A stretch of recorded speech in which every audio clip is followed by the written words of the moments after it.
Bonsoir à tous. Bon, d'abord, je vais commencer par une petite note d'humour. Je crois, Guillaume, que tu n'es pas seul à faire du nomadisme. Je suis passé, effectivement, j'ai commencé la politique il y a une douzaine d'années au PS, avec Christian, d'ailleurs. On s'est retrouvés tout à l'heure, on ne s'était pas vu depuis 9 ans. Je suis ensuite passé au parti de gauche, à Nouvelle Donne, donc ces derniers temps, que j'ai quitté au mois de juin avec perte de fracas. N'est-ce pas? J'entends une petite avance, c'est ça. T'as encore une petite avance. Et pour créer avec quelques amis un mouvement dont je vais parler un petit peu plus tard. Il y a un point sur lequel, enfin, on est relativement d'accord sur beaucoup de choses de ce que vous avez dit tous les deux. Mais il y a quand même un point, je crois, qui est principal et qui est pour moi peut-être même clivant, c'est que les partis politiques aujourd'hui, ils ne sont pas au service du citoyen, pas du tout. Les partis politiques sont au service d'une certaine oligarchie, ils sont toujours les mêmes, depuis, alors pas depuis 50 ans, pas depuis le début de la Ve République en 1958, mais on voit quand même toujours les mêmes têtes. Ils ne sont pas au service des citoyens, ça c'est évident. Je ne sais pas s'il y a quelqu'un qui peut me dire le contraire aujourd'hui ici, qui connaît un parti politique qui est au service des citoyens directement. Je ne suis pas sûr. Pour moi, un parti politique, je crois que tu l'as dit tout à l'heure, c'est un outil. C'est un outil au service des citoyens, au service de la démocratie. La démocratie, c'est quand même normalement la représentativité des citoyens dans la politique globale. Et aujourd'hui, ce n'est pas le cas. Aujourd'hui, un parti qui est élu, un parti qui élit des représentants ne respecte pas forcément ses promesses. Je ne sais plus ce qu'il a dit tout à l'heure, mais c'était effectivement le cas. Donc on ne respecte pas la parole des citoyens, parce que les citoyens, quand ils ont élu quelqu'un, c'est quand même normalement pour qu'ils respectent ce qu'il leur a promis. On ne reparlera pas de mon ennemi, c'est la finance.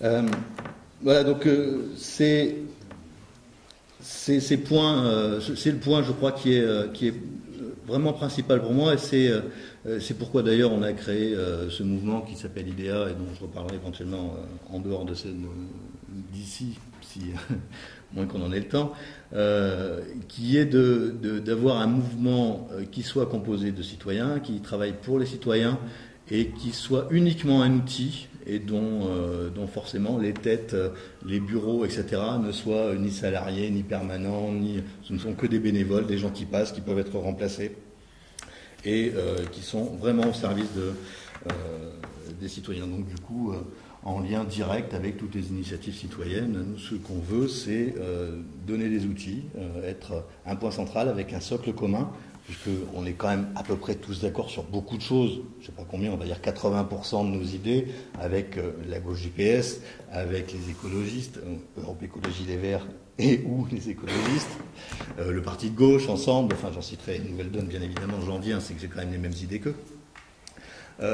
Mais on n'a pas la même vision de la façon de mettre en œuvre ces idées-là, je crois. Voilà, je crois que c'est à peu près tout ce que je vais dire aujourd'hui. Les mouvements citoyens sont d'abord des mouvements très locaux, à tel point des fois de même pas être dans le radar des grandes organisations politiques, mais je crois que c'est aussi notre richesse de pouvoir avoir une pensée qui ne s'inscrit pas, je dirais uniquement dans la réflexion, mais qui émane aussi de cette articulation entre des initiatives très locales sur un territoire, et puis bien sûr des valeurs.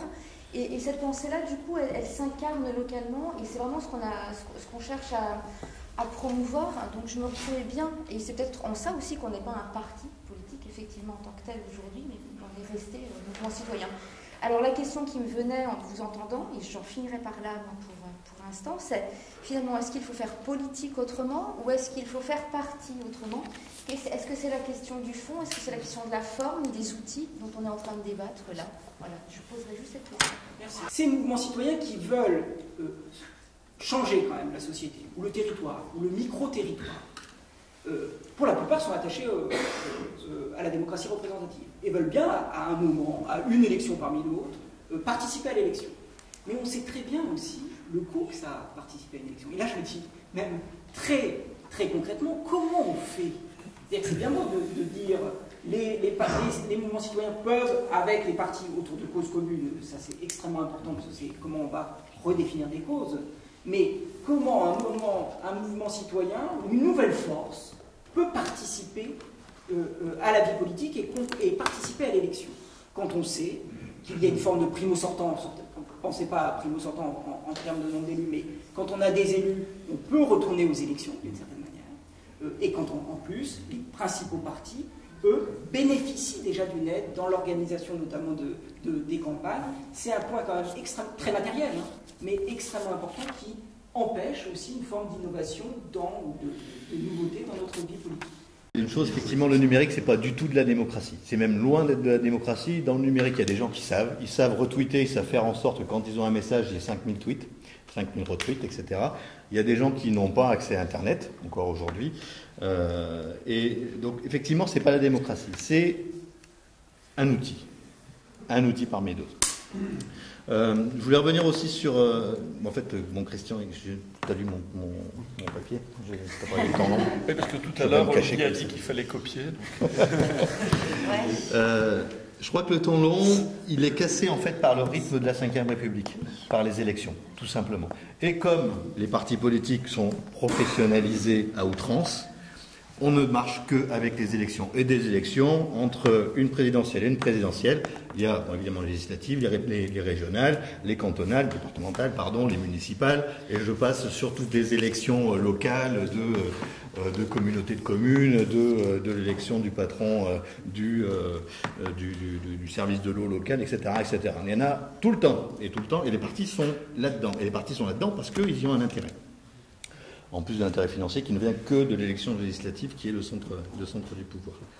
Donc voilà, le temps long, malheureusement, on ne l'a pas aujourd'hui à cause de cette Ve République, tout simplement. Et, je reviens encore là-dessus, on doit passer à un moment ou à un autre à une Sixième République, sinon on va continuer à s'enfoncer là-dedans. Il y avait aussi une autre chose qui est, on a parlé de partage du pouvoir entre le citoyen et la politique, je crois que c'était vers le fond là-bas. Je ne crois pas qu'il y ait besoin de partage de pouvoir entre le citoyen et la politique. Je crois qu'il faut que la politique soit au service des citoyens, que le pouvoir soit intégralement au niveau des citoyens. Là, maintenant, aujourd'hui, ce n'est pas vraiment possible, mais il faut qu'on arrive là-dessus. Et c'est ça, pour moi, la différence que j'aurais peut-être avec mes camarades, c'est que, encore une fois, le numérique, comme le parti politique, ne sont que des outils pour arriver à faire en sorte que les citoyens exercent la démocratie en France.